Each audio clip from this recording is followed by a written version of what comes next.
दोस्तों नमस्कार। ये है मार्गदर्शन फॉर सिविल सर्विसेज। मैं अनुराग चौधरी। दोस्तों आज की वीडियो में हम सॉल्व करेंगे उत्तर प्रदेश लोक सेवा आयोग द्वारा आयोजित किए जाने वाले यूपीपीसीएस प्रारंभिक परीक्षा के लिए सामान्य अध्ययन यानी जनरल स्टडीज के महत्वपूर्ण प्रश्नों का प्रैक्टिस सेट। ये प्रश्न अन्य परीक्षाओं जैसे आरओ यानी समीक्षा अधिकारी, सहायक समीक्षा अधिकारी, गवर्नमेंट इंटर कॉलेज प्रवक्ता, गवर्नमेंट डिग्री कॉलेज और एलटी ग्रेड आदि परीक्षाओं के सामान्य अध्ययन खंड के लिए बहुत ही उपयोगी हैं। तो आइए शुरू करते हैं यूपीपीएससी द्वारा आयोजित किए जाने वाले यूपीपीसीएस प्रारंभिक परीक्षा और आरओ के लिए सामान्य अध्ययन के महत्वपूर्ण प्रश्नों का प्रैक्टिस सेट। पहला प्रश्न है दोस्तों, यूरेनस ग्रह सूर्य के चारों ओर एक परिक्रमा में कितना समय लेता है? ऑप्शन है 84 वर्ष, 36 वर्ष, 18 वर्ष या फिर 48 वर्ष। तो सही उत्तर है यूरेनस दोस्तों सूर्य के चारों ओर एक परिक्रमा में 84 वर्ष का समय लेता है। यूरेनस यानी अरुण एक शीत ग्रह है। यह ग्रह अपनी कक्षा तल के साथ मात्र 8 डिग्री पर झुका हुआ है। अतः जहाँ सभी ग्रह घूर्णन करते हैं यह ग्रह स्थिर होता हुआ या स्थिर प्रतीत होता है। इस ग्रह का प्रकाश हरे रंग का दिखाई पड़ता है और ये अपनी धुरी की परिक्रमा 16 घंटे 20 मिनट में कर लेता है और सूर्य की परिक्रमा करने में इसे 84 वर्ष का समय लगता है। अगला प्रश्न है दोस्तों, पलामू जो कि रांची का जो है पलामू किस खनिज के लिए प्रसिद्ध है? लौह अयस्क, तांबा अयस्क, मैग्नीज या फिर बॉक्साइड अयस्क। तो सही उत्तर है दोस्तों रांची का पलामू जो है ये बॉक्साइड अयस्क के खनिज के लिए प्रसिद्ध है। और लौह अयस्क झारखंड के सिंहभूम जिले में जवादा, नुआमुडी, गुआ, बुरु, पनखीरा, पलामी और ठुमका जिले में पाया जाता है। झारखंड के सिंहभूम जिले में मौसाबनी और रखा में तांबा पाया जाता है। यहाँ घाट शिला खान तांबे के लिए प्रसिद्ध है और ये तांबे के उत्पादन में द्वितीय स्थान पर है। मैग्नीज सिंहभूम जिले के गुआ, नुआ, मूडी और जामदा में पाया जाता है। झारखंड बॉक्साइट के उत्पादन में भारत में प्रथम स्थान पर है।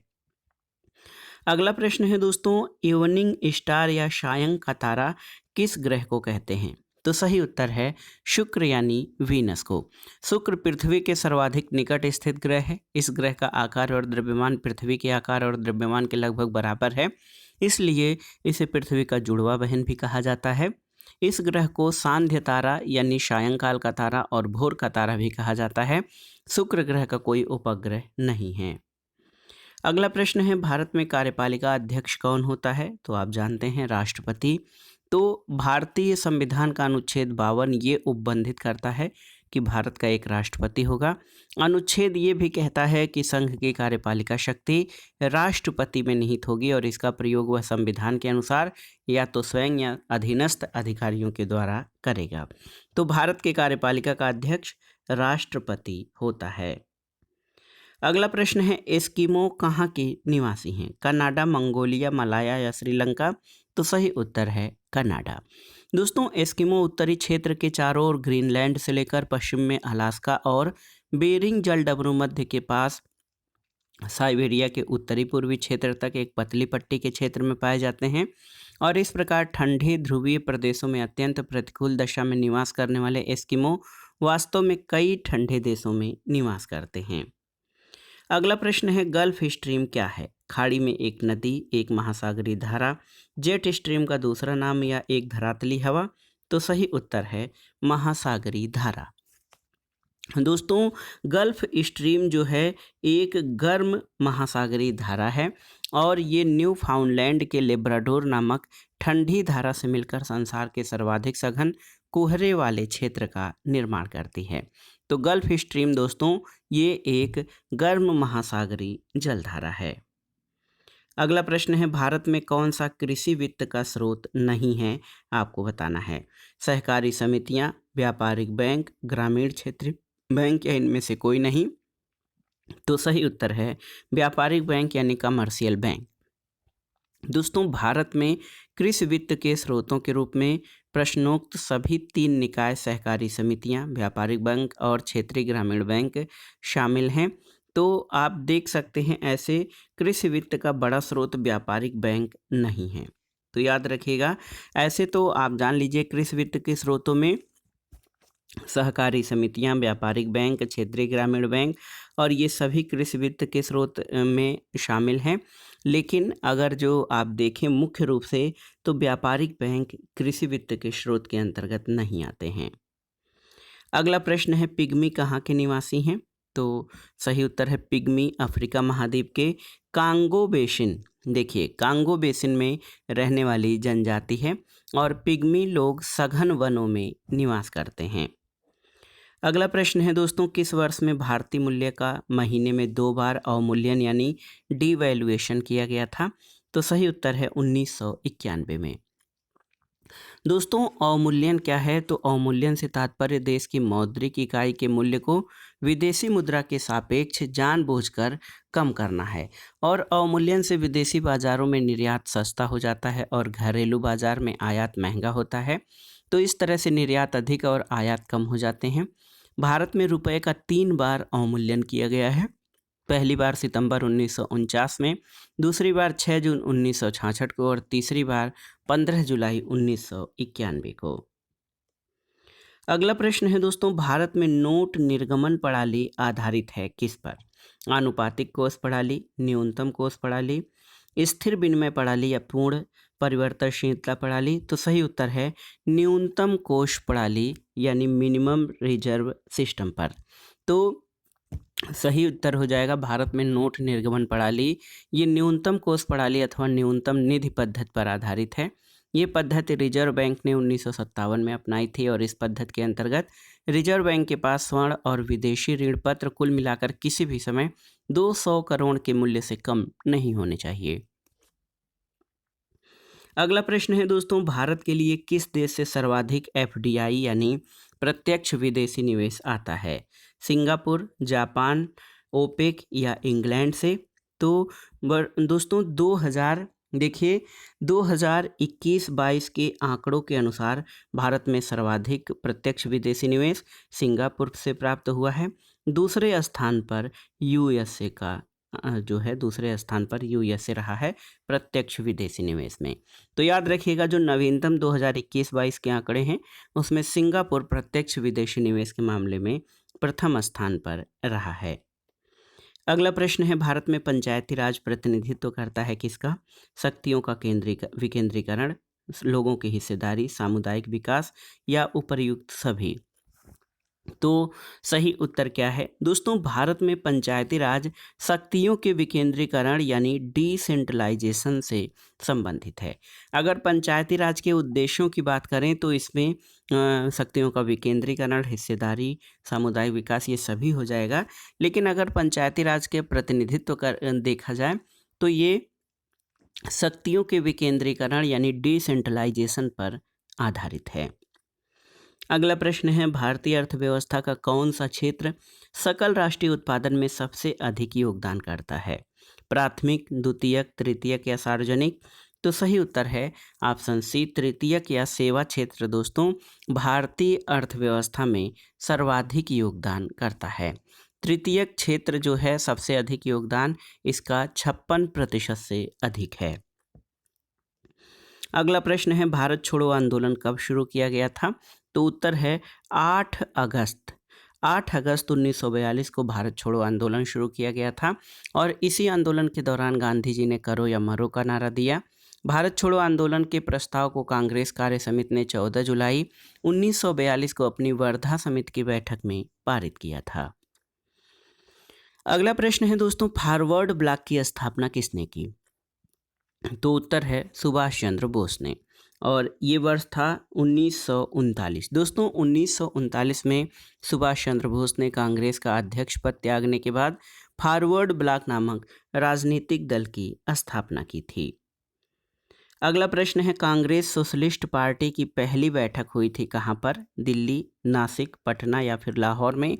तो उत्तर है पटना में। दोस्तों बिहार में कांग्रेस सोशलिस्ट पार्टी की स्थापना पटना के अंजुमन इस्लामिया हॉल में 1934 में हुई थी और आचार्य नरेंद्र देव इसके अध्यक्ष थे और जयप्रकाश नारायण इसके सचिव थे। अगला प्रश्न है, रविन्द्रनाथ टैगोर ने अपनी नाइटहुड उपाधि किस कारण त्यागी थी? तो उत्तर है जलियांवाला बाग हत्याकांड के कारण। जलियांवाला बाग हत्याकांड जो है 13 अप्रैल 1919 को अमृतसर में हुआ था। रोलट एक्ट के विरोध में बाग में एक सभा हो रही थी, जिसमें जनरल डायर ने एक छोटी सेना की टुकड़ी ले जाकर निहत्थे लोगों की भीड़ पर गोलियां चलवा दी, जिससे हजारों लोग मारे गए और सैकड़ों लोग घायल हुए। इस नृशंस हत्याकांड से दुखी होकर रविन्द्रनाथ टैगोर ने ब्रिटिश सरकार द्वारा दी गई नाइटहुड की उपाधि उन्हें वापस कर दी थी। अगला प्रश्न है, निम्नलिखित में से किस हार्मोन में आयोडीन मिली होती है? आपको बताना है। टेस्टोस्टेरॉन, एड्रेनलिन, थायरॉक्सिन या इंसुलिन? तो सही उत्तर है थायरॉक्सिन।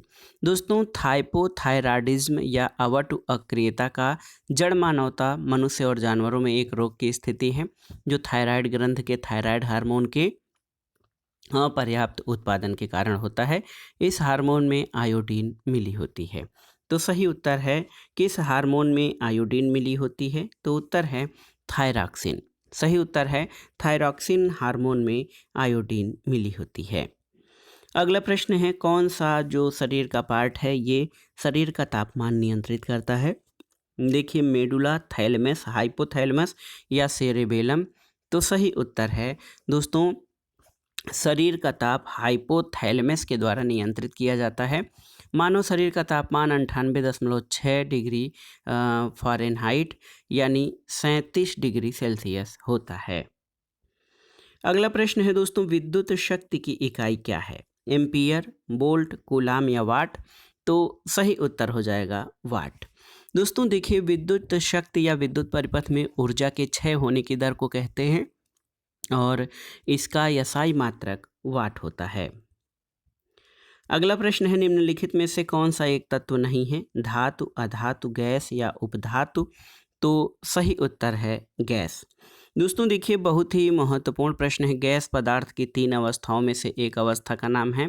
ठोस और द्रव तथा गैस होती हैं। गैस अवस्था में पदार्थ का न तो निश्चित आकार होता है, न ही नियत आयतन। गैसों में द्रव्यमान होता है, इसको दबाकर आयतन कम किया जा सकता है, इसलिए गैस जो है वो तत्व की श्रेणी में नहीं आते हैं।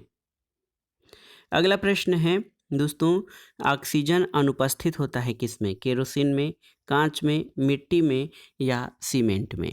तो केरोसिन एक तरल खनिज होता है जिसका मुख्य उद्योग दीपक स्टोव में होता है। इसे काम के लिए श्यानता कम, रंग साफ और हल्का जलाने पर दुर्गंध आती है।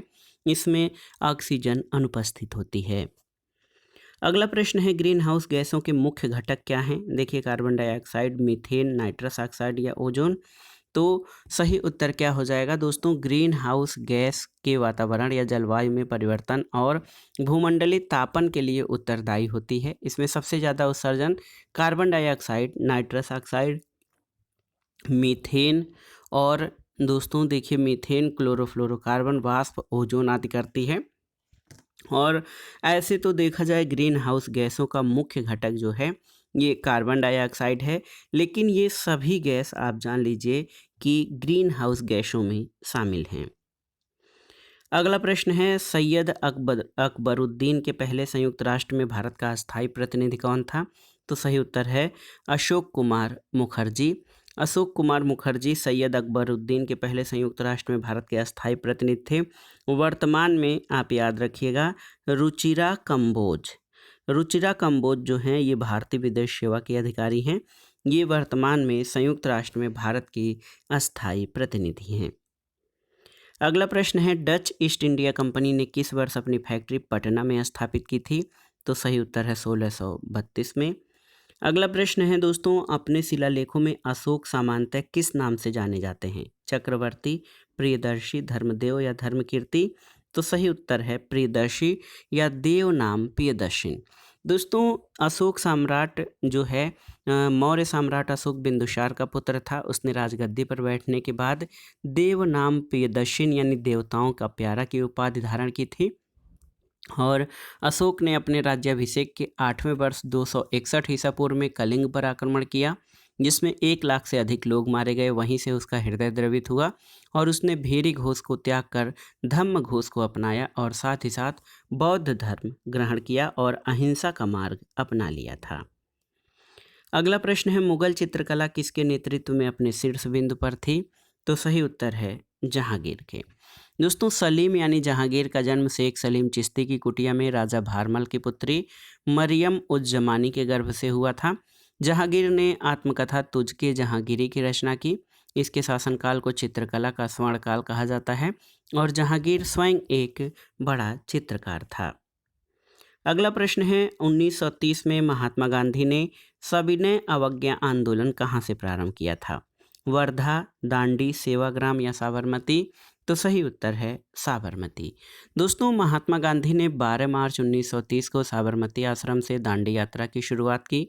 गांधी जी अपने 78 कार्यकर्ताओं को साथ लेकर दांडी पहुंचे, जो कि दांडी नवसारी जिला गुजरात में स्थित है, और सांकेतिक रूप में इन्होंने नमक बनाकर नमक कानून का उल्लंघन किया और वहीं से सविनय अवज्ञा आंदोलन की शुरुआत हुई।